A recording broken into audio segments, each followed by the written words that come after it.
Hello, I'm Toycat, and by the end of this video, you're going to learn several Minecraft tips that will help you add lore to any world, but especially any long-term ones. But why add lore to your Minecraft world? Well, you need a reason for a world to be a real world, and not just a collection of builds that could all be their own. As much as you might love your Mushroom Valley or your Melon House, you need a reason for them to exist in relation to each other, or indeed your big castle in the sky, and anything else that catches the eye. If they're going to exist together, there needs to be some reason, and this is what lore is. And so rather than giving you a giant incomprehensible list, I've tried to simplify down the 3 big things that you can do for your world to make it better today. And let's start with the first one, which is walls. That's right, I think that having a wall is really important, but first actually let's collect some wool. This will be really useful for later in the video. You'll see how this all ties in. But first of all, let's talk about how important it is to have walls, because we have them in all different parts of our Minecraft builds, whether you're talking about a wall on the outside of your farm or a wall on the outside of your house. We always define everything else in our life and our worlds by having these clear boundaries between where it starts and ends, but Minecraft gives you a near infinite world, and most people take them up on that offer. Weirdly though, I'm going to say that you absolutely should not. If you want to have a Minecraft world with some meaning, it's really important that you actually take that meaning and grab it for yourself. I built a 2-high wall all the way around my old classic Xbox 360 sized world, and although I'm not saying you should build to the exact same dimensions of 864 by 864, what I would say is that if you build an area larger than that of a house but smaller than that of an infinite world, you'll have a clear area that you want to build your stuff in, and giving yourself that limit is going to be much better. Because in this case, I have the big project that I'm always continuously working on, that in my mind is getting better and better, and that I can see the results from over here, and on the other side I have weird projects. Sure, I still do stuff over there sometimes, but that is definitely my weird playing around with stuff projects, whereas on this side everything else actually ties in together, and what that tying in together means is entirely up to you. But one thing is definitely true, it's the fact that when you apply limits to creativity, you would figure that it makes things worse, but it actually makes everything better. It's one of the contradictions of the human soul and the artistic intent, but when you apply restrictions to us, we end up generally creating more creative and more interesting things, and so that's why I'd recommend trying the exact same. Rather than working on your next project and changing just a few hundred blocks in your world of an infinite number, why not instead make it a large part of what is going to be your main area, give it a name, give it a whole thing, and then the wall will make a lot of sense. It doesn't need to be physical, but you do need to have some area that you agree is going to be where you focus your efforts and which your world is going to be built around. You want to be building towards something and not just the endless nothing, in other words. So the second thing I would say is that even though walls are great, and even though this is a wonderful way to make different walled off areas in your world, potentially even multiple of them,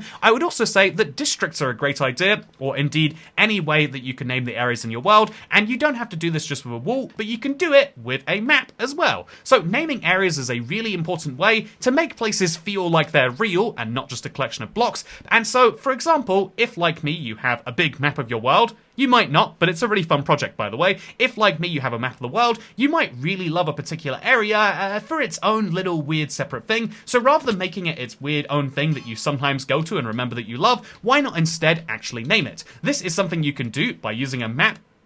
So on my map wall, I'm going to take map 42, not a very creative name, and I'm going to rename it to Expansion City. This was the very first thing I built after I expanded past the Xbox 360 world. I was so excited to have savanna trees back in the day that I built Expansion City, and now I can name it. Obviously, it's I called it the TU31 world for a while, but now it has a real name, and when I go there, I'm in Expansion City. That is really cool by itself. It adds a little bit of lore to the world, but it's even better than that because we can name anything else in the same way too, slowly building this extra bit of value to the world.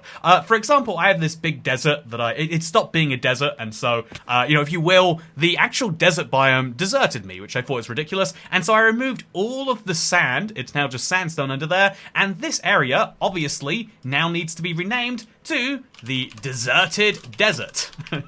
I hope that's how you spell deserted. It feels like deserted should be spelt like the dessert and not like desert, but whatever. This is the Deserted Desert, and so by simply adding just a couple of names here or there, we add a lot of value to anyone who's looking at this, but also to me. I now know that I guess it's kind of like the Fortnite map, right? Even just simply adding names to something adds so much value, and so why not do that somewhere in your world if you've got an area that clearly feels distinct from the rest, rather than having it just exist that way. Why not give it a nice little name? Yeah, it's a good idea, isn't it? So you can do this using a giant map wall if you happen to have one. I'll concede you probably don't. Although if you are considering making one, you can place these on the floor, which is a really fun idea. But what I would also say is you can do this simply by placing a sign when you enter somewhere. I have signs all over my world that label projects. They're all in white here. It even says the time that I built them. This is the Barrel of Barrels with a world map on the front, and it's built in 2019. It's a small thing, right? But it adds a lot of fun to it. But even if you don't believe in labeling builds, even if you don't believe in signs, having just a sign to clarify that you've left one area and entered another is a really, really fun idea. And so you can use maps, you can use signs, or you can even use anything else in your world. The characteristic of the materials can change, but as long as it's clear to anyone, especially yourself, that it has changed, I think you've probably done a good job. So the third idea of how you can really add some lore to your world is with maps. I have one giant map in my world, which I kind of like as being like, this center of the world right here is its own specific area. It's kind of the area from which the rest of the world is planned. If you think about it, it's got a big beacon here, which represents 00. It's got the big map here, and it's from here that I imagine the center of my world being, even though neither of my houses are here. It's fun to have an area specifically for planning the rest of your world, if you will. At least I think so. But whether you agree with that or not, something that's really good is having maps, and a lot of people think that maps have to be a representation of something real in your world, but this isn't actually true. In fact, would you like me to show you one of my favorite maps? I believe that mapping doesn't have to just be limited to vague ideas and vibes, and instead I think that you can do maps in much more fun ways, such as in the Nether. My Nether is, if trying to map the Nether is physically impossible. You can't do so, and so I decided if I wanted to explain where things are in my Nether to myself, I could either use the book and quill that I keep on me at all times, and just have a bunch of coordinates, but that's not really useful. Maps are meant to be visual stores of information to help you understand how things are, and so what I instead did is I built this over here. I don't know if many people have seen this or remember this, but this is a map of the Nether, which is probably incomprehensible to most people if you haven't spent some time here, but basically it represents these big stone paths. They're wide enough for a horse to walk down, although I rarely use a horse on them. But these are my big stone paths. One goes there, and one goes over there, but slightly to the right. That is the real design. And then this represents where a portal is that takes you to a trial chamber. This takes you to another trial chamber, one that I've mined fully. This over here takes me to a cherry forest. Also have destroyed it and built it in the Nether, and that is my nearest warp forest, and now I know if I want to go to a warp forest, I've got to go that way, about as far as my trial chamber, and then take a right turn, or about as far as this and then take a left turn. Having my Nether be represented this way looks like a weird modern art project, and maybe to some extent it is, but it's a really fun idea, and one which I figured I would expand to the rest of my Let's Play world. And so I went and got myself a map, and I'm going to be following this sign, which tells me my end portal is over there, and I'm going to create a brand new map of my world to represent one of the systems that I've always thought would be cool to have represented, because here's the scoop. By the way, as we go past the end in the Nether, a project that's surprisingly recent, anyway, I have always admired the idea of metro maps around the world for how well they condense information in a way that's technically inaccurate. It's not a correct map of anything when you look at the London Underground, but it is very useful. Turning inaccurate things into useful is a weird, way to actually, allow things to be told, but I think it's something that my Let's Play world would benefit from, even if only for lore reasons, and my idea is simple. I have a giant underground rail tunnel that goes all the way from the north of my world, where I have, a bunch of, I have my gold farm and my poppy farm, and it goes all the way to the south where I have my stronghold. Along the way, it goes past a few things, including my old stronghold, but then I have another separate underground rail, which goes from my Catan board to my mince rat sign, stopping along at the Let's Play house and the desert along the way, the only two stations that actually currently exist on the network, but I figured,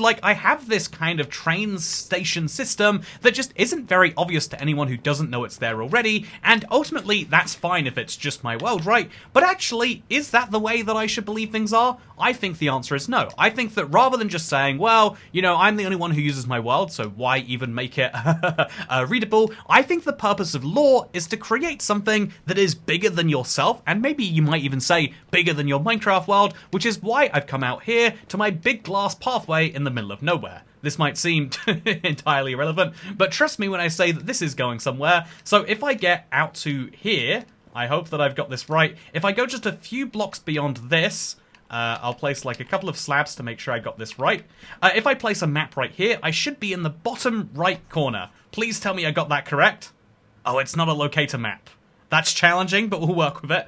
So here is a map which is going to represent my entire world. I've got a bunch of wool. Oh yeah, it's coming in handy now, isn't it? I got some rose bushes, although we'll wait for later to do those. I've got some red wool to represent my red line, and then I've got some yellow wool, which I can mix with that red to represent my orange line. And what I'm going to do is I'm going to combine these wools, or combine these with the colors they come with, and I'm going to try now to make a representation of my world and the two metro lines with no other details on this.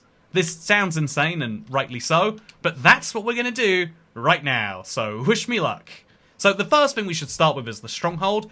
It's probably the furthest to the bottom right that something in this world will be, but still I feel cautious using oak slabs here. I think I need to use something a bit more expendable, which is why it's good that I brought so much dirt. But I brought even something better here, cobblestone. So let's place it, and let's just throw the stone into the void. Oh, did you see that? One of the funny artifacts of having a world that's gone on this long is you'll find all sorts of random things just hanging around. Okay, so my stronghold is probably to the bottom right of any map that would or should exist, and so around about here is where I think we should represent the stronghold with some form of just like square cube off this. This looks like a stronghold, more or less, right? And this is the end terminus for the orange line. The orange line starts up here, and then runs across my Minecraft world, going straight up ahead for a little bit, before making a slight left turn, which it does. Again, like, actually following the exact line of the train here isn't important, but what is important is representing where it goes in my world. So instead of showing things exactly as they are, we're going to have a big, long orange line that goes like this, and then shows that there is a connection between this and my other line, the red line, which, wow, look how handy it is to have all of this red dye, because now we can make a big old red wool pile, and we can represent the, like, yeah, if there's a bottom of my world somewhere, it's probably around here, and the red and the orange lines intersect at this point. This is something we could mark on the map with some color, maybe grey, for example, but as long as it becomes very clear that the two lines don't just intersect, but also that you can change between them. Maybe we could do that by having some, like, black wool. Oh, black wool's not going to be visible on this map, is it? Not at all. Maybe, weirdly enough, this is a place where white wool would be handy, because if we remove that, please give it back to me. Thank you. If we remove all of these, and then instead we place some white wool on every one of these points, there, over here, and over here, then we start to make it very clear that, like, oh yeah, there's a station here, and now I've accidentally created an iconography that that actually explains what we do there. Then we can have this red line go all the way over here, as the line does in my real world, and all the way across here, as it also does. Honestly, my red line is kind of impressive because of how little is actually going on with it. It's just a big old straight line that goes all the way from there over to my mince rat sign, which is kind of hard to represent on this, so we won't for now. But let's go back to the main one, and then let's show that this orange line goes all the way up my world and kind of diagonally across it too, over to my Let's Play World House.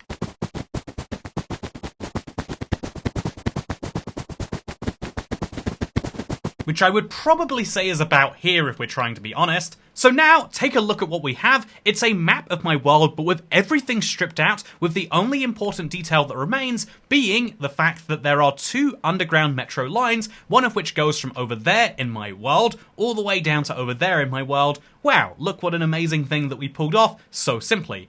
But we can now also make it a bit more useful because 2 lines by themselves aren't going to be that great. So let's now have a few reference points, because ultimately just having a big white dot there doesn't really tell people what they're going to find. It's hard to represent the old hold or my stronghold place like that, but what is going to be easy to represent is, say, my Let's Play house. It's the world's most iconic Minecraft house, many people would say. And so what if we actually took this and we built one of these just like this? It's as simple as that, but just that simple little design right there, especially if we remove this from it, just that simple little design makes it very clear what this station over here is going to represent. The same is something we need to work out for the Minecraft sign. I guess we could just write, okay, this is a big swing, and maybe it'll be a miss as well, but what if we just write MC in stone? Would that be really obvious exactly what that is? Let's find out. I actually think black wool would be good for this.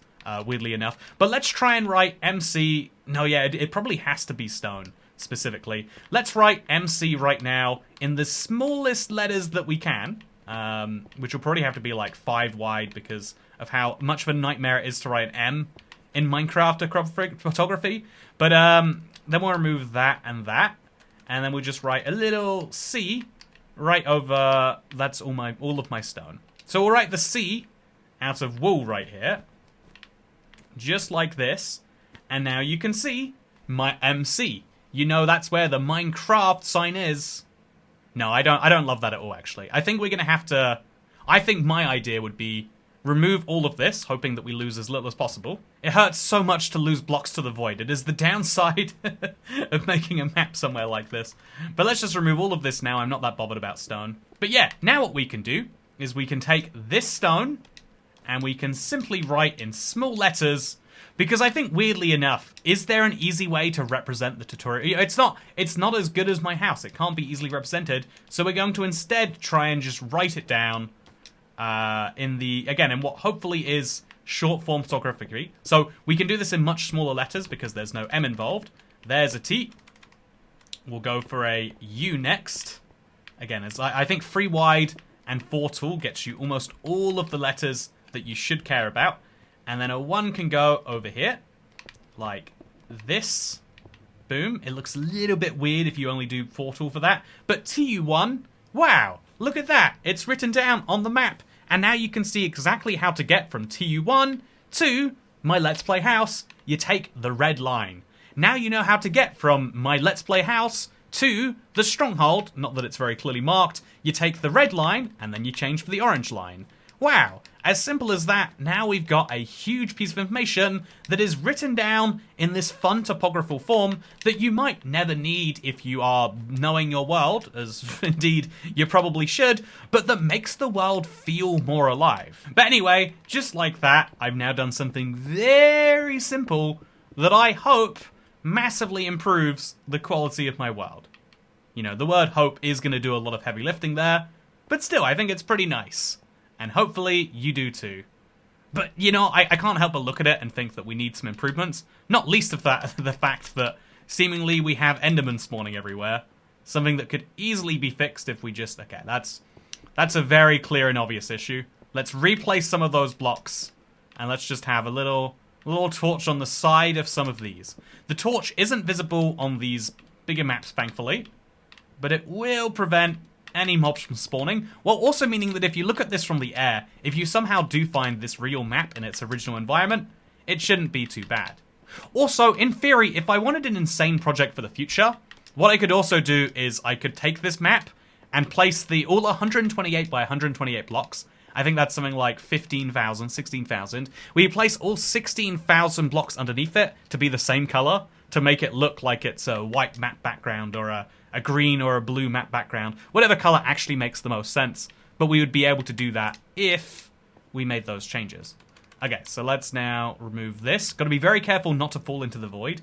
Even with an elite tree, you only have a few seconds to make the call, so make sure you get it right.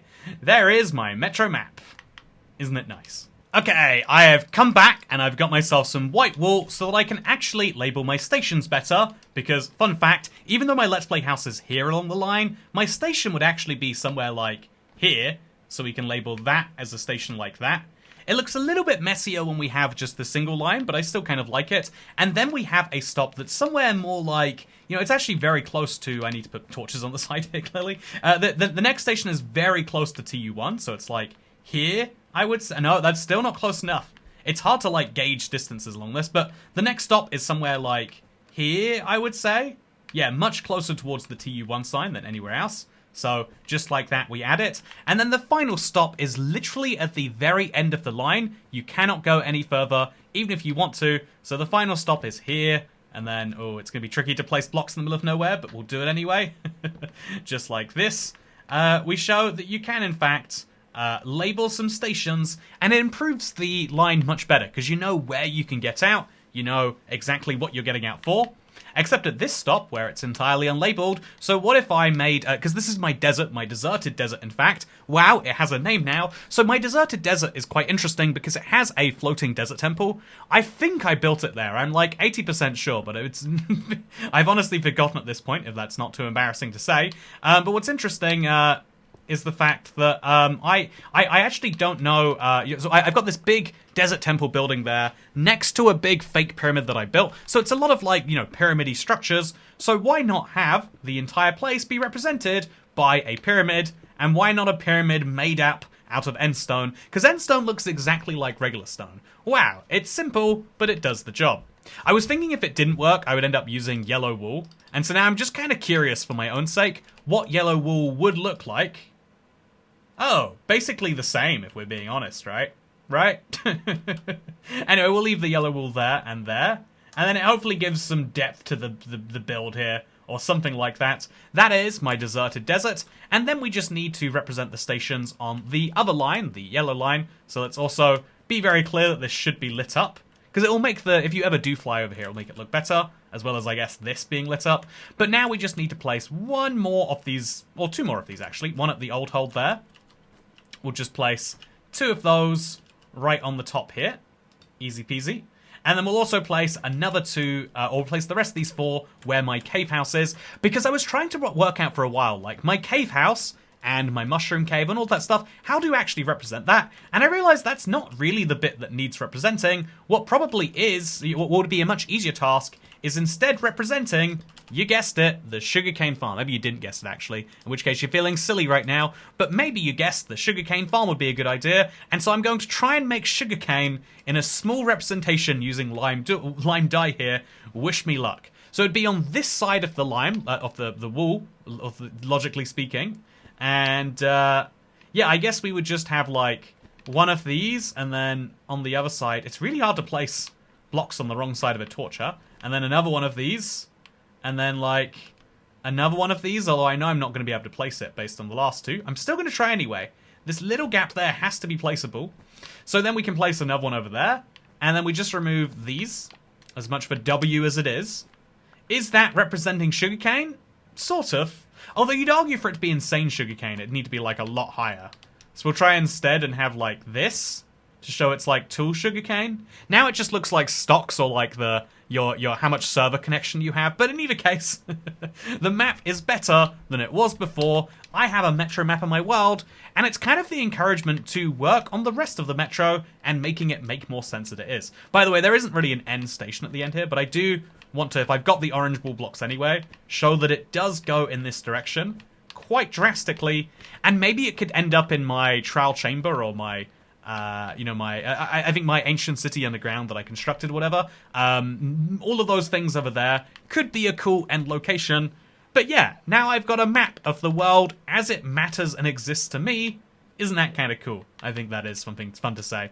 So yeah, at this point, I could wrap the video here and say, now you've learned everything you need to. But I want to talk a little bit deeper, if I can, now that I've given my practical advice, about why it is that I find it so interesting to build things like this.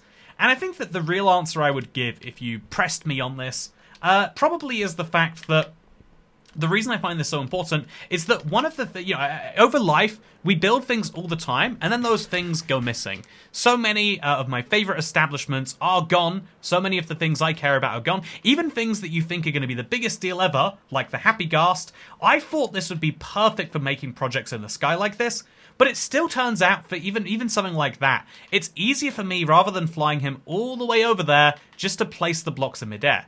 They are so slow that I find them not to be that useful, even though it's the thing that most people have enjoyed. I love my happy ghasts, but to look at them. I don't like to actually use them, and eventually I'll stop enjoying looking at them, and they'll vanish from my mind altogether. Lots of things that we think will last forever are actually incredibly temporary, and that is a weird thing about physical stuff. Speaking of physical stuff, my copper golems have finally frozen, I'm pleased to announce, besides that guy. But, yeah, one of the things that I think is interesting is that, like, basically everything physical comes to an end, but stories tend not to. We have I assume, evolutionary bias towards stories. We have, I presume that learning, how many... if you think about how Minecraft builds work, it doesn't matter how beautiful a build is you see, you'll recognize it once and move on. However, if you instead...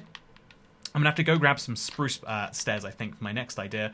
So I feel like, it doesn't matter how many beautiful builds you see, they always represent the same short amount of your time. Even people who really love seeing their incredible, nutty builds that people have made and are very impressive, even those people will concede, like, yeah, it's cool, and then you know it and you move on. You advance the entire thing, or maybe you don't. Build trends come and go, and with it dies the entire world of effort that went into it.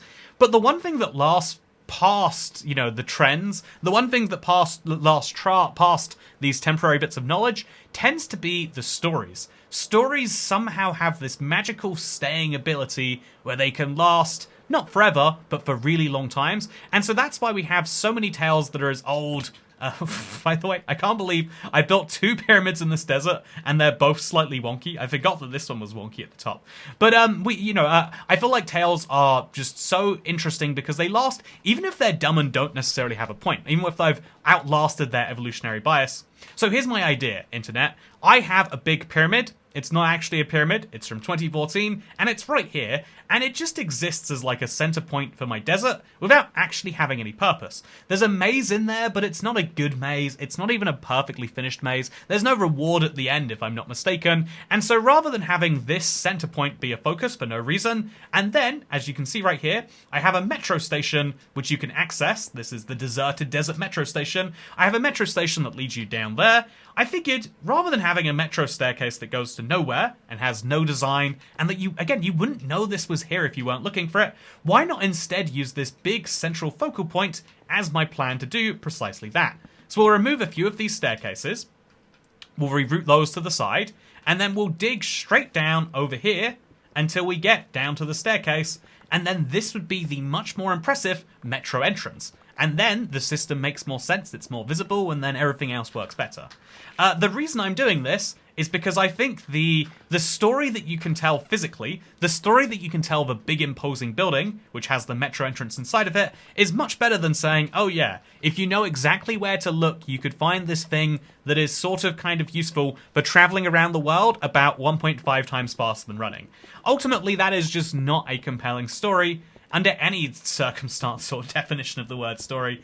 Whereas what might be a more compelling story, I thought it was at Y46, but it's Y44. What is a much more compelling story, at least to many people, myself included, is, like the idea of having, good maps and wanting to make your own. Or, here's something silly, for example. Stories last so well, even when they make no sense, and here's one that I guarantee you've heard at some point, because someone in your life has pretended to steal it, or something like that. So, have you ever heard about a guy who really wants a taxi home, but he can't get the taxi, or it's too expensive, and so he goes into the kebab shop or the pizza shop, and he asks for a pizza, and then he says, oh, can you deliver it to this address? And then he asks the driver, do you mind if I get in with you? It's a really, really fun story, and people share it all the time as like a, haha, this guy understands how silly and absurd the world is. It's got, the message is that like, oh yeah, the value of a taxi is a certain price, but weirdly, for less than the value of that taxi, you can get food delivered, and it's also a taxi. Isn't that weird? And it's like, well, no, actually, because delivering food is a much better job than delivering people. You might not know this if you haven't been an Uber and an Uber Eats driver, but it's way easier to get people to sign up to be, Deliveroo, Uber Eats drivers than it is to be, taxi drivers, because dealing with people is a real skill. So much, honestly, a shocking amount of the economy is like soft people skills, that a lot of people are really willing to do something really cool in the world, but only if they're motivated nice. A lot of the economy is like sweet talking. So much of the world you need someone in your life who is good at talking to people, because they will get people motivated to do things. Is that how the world should work? I don't know. But a lot of people love, when their waiter doesn't just bring them their food, but has a conversation with them too, especially in the North American part of the world. People love it when, people love this kind of thing, the soft social skills, and so as great as the story is, actually, it couldn't happen, not just because the driver probably doesn't want you in his car, but because he legally can't have you in his car, because actually hire and reward insurance is way more expensive than delivery driver insurance, because humans, especially ones that are getting into your car drunk, have a way higher chance of injuring themselves and having an expensive claim, and so if there was an accident, the guy wouldn't be insured, and he probably also doesn't want to do it anyway. It's a good story, but it's a bad piece of, it's clearly fake in its own way, but yet that clearly fake good story resonates and gets shared so often, so much more than real important information, like, hey, did you know that sugar is bad for you? A lot of people, I see a lot of people, I've spoken about, sugar substitutes recently, and they're like, you can't convince me that sugar sweeteners alternatives aren't bad for you. And it's like, that's not the goal. The goal is to convince you that sugar is bad. If you replace sugar with nothing, perfect. But we're learning a lot of people aren't replacing sugar with nothing. And so the reason we have sugar alternatives is as an alternative for that. We're not trying to, it's where a lot of people get lost along the line of like, oh yeah, well, sugar alternatives are really bad. And it's like, yeah, they're almost as bad as sugar is, huh? It's the same thing as vaping. Like, vaping is really bad for you. I've got a lot of friends and people in healthcare that are like, yeah, no one in my life is allowed to vape. Stay on the cigarettes. I've seen how bad popcorn lung is. And it's like, yeah, I totally get that. Don't get me wrong. But you know what's worse than, like vaping injuries? The injuries that come from smoking and getting lung cancer. I felt like, it's like, I don't know, I don't like wearing a seatbelt, right? It's one of those things that I think it's one of the weirdest, like, acceptances we have in society, but at the same time, I acknowledge, like, yeah, my minor inconvenience of not wearing a seatbelt is because I've never been in a car accident, and even if I ever get in one, it's never gonna be one that actually involves my seatbelt saving my life, statistically, but it might happen, and when it does, I would feel very glad that I didn't stop doing the thing. Okay, so this is my grand entrance. We'll have to do something to make it look a bit grander. Literally, maybe we could even just, like, put our cobblestone back, like, over here. Let's remove some of those and put it here. But now this is my deserted desert metro station, and so I've taken something that was this huge net negative and turned it into a positive. If you will, I've recycled a part of my world, and isn't that nice? There's no real need to do this. It's, also, I think I've got one too many cobblestone blocks, apparently. There was no need for me to have done this, and it's something that is entirely unnecessary to what you might consider your favorite or core parts of building your world. But, yeah, I think we should move the staircase across, like, either we should do both of these blocks at the same time, or we have to start one block higher up, in which case, let's remove this, and then let's instead place some stairs over here, and over here, and then put the stairs to the right of that, and then we'll get this good. Okay, there we go. That should be good now, if we do the same on the other side, and that should allow us to have a nice grand entrance to our metro system, while also allowing us to have the, the existing function be maintained. Isn't that kind of cool? Maybe you don't think it is, but I think it's cool, and now we've just added it to the world. Just like that, yeah! Oh wait, there's a... I think this block right here shouldn't be there. Although maybe we could just put two over here there, and now that looks like it's a design in its own right? So now all we have to do is smooth this over, probably make this a bit more deserty, seal up the other entrance, and we've just made our metro system a little bit better, because, yeah, I think that people love stories, and my story for why you should add lore to your world is not because of the fact that it will make your world much better in itself, it's because it's really cool to work on things that are bigger than yourself. The reason so many people love to be sweet-talked, the reason why I think this exists, is because people like to believe that you're not just doing something because it's fun right now in this moment, because, let's be honest, that's how you're living your entire life, but it's scary to think that your life is just a series of moments that are fun, because some of those moments aren't fun. The reason that we need to have the moments of doing things that aren't our favorite things, or at least aren't our first choice for what we would do, is because when you do that and you feel like you're genuinely working towards something better, those moments of pain and those moments of suffering feel like they're also in the service of something better. Ultimately, if you think about it, we are kind of loss aversion creatures. Most people, even if you're not particularly sensitive, but especially if you're sensitive, you probably feel pain much worse than you feel the positivity of not pain. You probably feel pain much worse than you feel the good effects of something great happening. And so if that does describe you, I'm going to just fill in the rest of this to make sure that this looks a little less ugly, even though it might look ugly using a combination of these things. Feeling a little bit less pain is really important, and so if you just feel like your pain is for something, it's great. I love exercising because it's a version of pain that is self-inflicted, and when you're done with it, you feel really good all day about that residual pain. The muscle thing that you get. I love that. It's I would go as far as to say it's a great alternative to self-harm. But I would say that ultimately, doing things that are bigger than ourselves is something humans love to do. And so in your Minecraft world, why not build something that's bigger than you? Be that a wall, be that, a labeled district of the world, be that a map that represents something that matters to you in your world. Whatever it is, building something that is bigger than yourself and bigger than your current ambition is a really great way to feel like you finished the session in a good way. I'm really impressed with what we've done today. Even though this is the laziest, roughest change I've ever made, I already feel like, yeah, it's something special. There's a lot more to be done, but I feel like I'm making the world better rather than just myself better. Did I make myself better? You let me know in the comments down below, because for now, this has been a fun episode of the Let's Play. I hope you agree. By the way, I'm even thinking, one of my crazy mistakes I want to fix, is I'm thinking, why not just, if you look at this area, we could remove that block, and then we could remove this block. With not too much extra work, we can actually make this pyramid a real pyramid. Should I just do that? We'll find out in the next members-only Let's Play. If you are enjoying these Let's Plays, they are something that I love doing, these kind of semi-one-take or super long-form discussions. I think they're missing a lot on YouTube. But if you agree that they are, and you want to see more of these, you can become a member. It is December, so there are many great opportunities for you to argue. This is a gift to yourself, and I would love if you came aboard and checked out the rest of what we do here. If you don't want to, no pressure, of course. I hope that you enjoy these videos, and I massively appreciate you doing so, because I'll see you if you want to become a part of the ToyCat channel member club. Even if you don't become a member, it's really cool to be part of a community because it's something bigger than yourself. Anyway, thank you to everyone who is a part of the community, and I'll see you in the next one. Where I'm definitely going to have to fix this ugly thing. Thank you. Goodbye.